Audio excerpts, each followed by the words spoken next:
Tính năng khử gió của 1562AE thì về bản chất thì khi phát hiện tiếng gió thì tai nghe sẽ tắt micro phía trước. Và bây giờ chúng ta sẽ xem ở với tốc độ gió bao nhiêu thì mic sẽ tự tắt nhé. Đầu tiên là với 1,5. Tiếng gió chưa tắt này. Với tốc độ gió 2 m trên giây. Tiếng gió vẫn chưa tắt.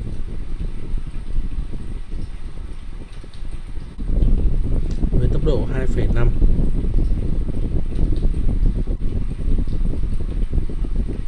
Tiếng gió vẫn chưa triệt tiêu hoàn toàn. Và đến tốc độ gió 3 m trên giây.